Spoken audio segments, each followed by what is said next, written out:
So what do you do when your head looks like this? I've been making videos about head shape and showing the head shapes and hair loss patterns and how they're correlated.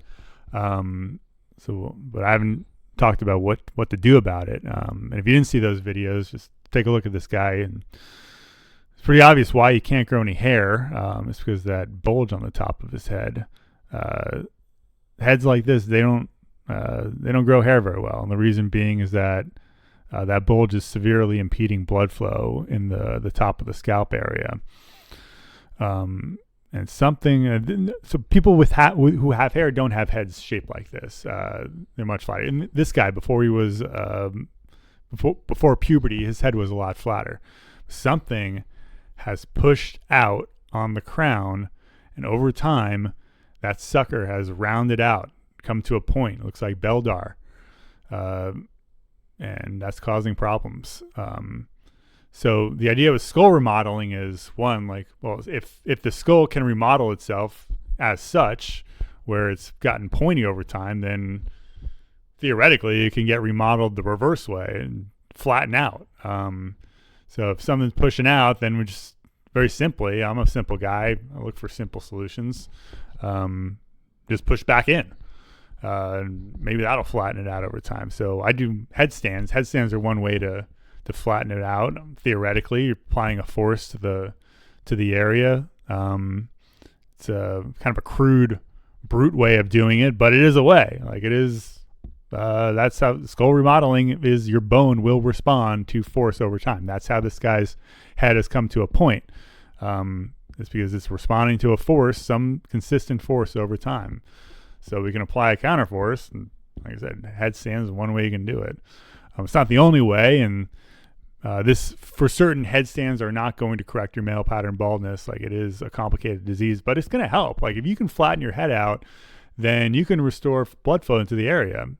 This guy's more. There's more areas to flatten out than just his crown. You can see how rounded his forehead is as well. But anyway, in this video, I'm gonna go over some tips that I have for doing headstands. Not that you need any tips, really. It's you stand on your head. But in case you need some tips, I got a few things. So one thing is, like, you see I'm checking for the top of my head. I'm looking for whatever the highest point on the skull is. That's what I'm aiming to stand on.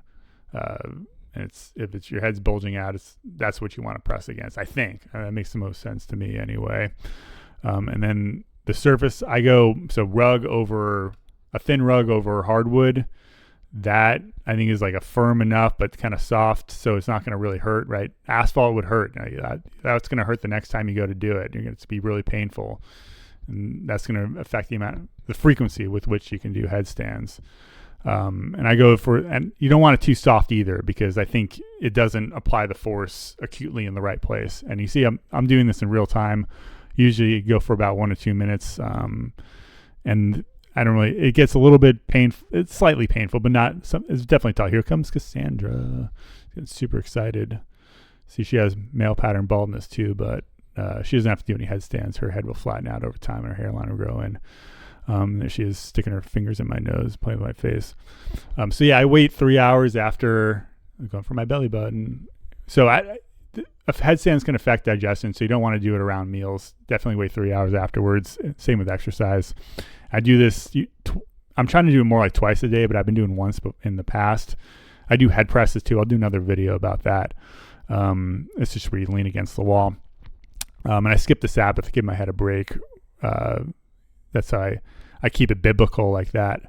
I think it's good for rest and regeneration overall. So I think that applies to everything, including hair interventions. And the last thing I do is I kind of check for the flat area of my skull at the end. See where, like, what area got flattened out. Is that the area that I was trying to flatten out? No? Okay, I got to adjust next time. Oh, it is? Good. So anyway, there's not much to it. And I'll do more videos on other types of ways to flatten out the skull. This certainly is not the only thing. It's not the only thing you should do as a therapy for male pattern baldness. It's a complicated disease. It requires a lot of interventions. This is just one thing. Well, though I think it still packs a punch. Anyway, so yeah, more flattening stuff in the future. Yeah, that's it.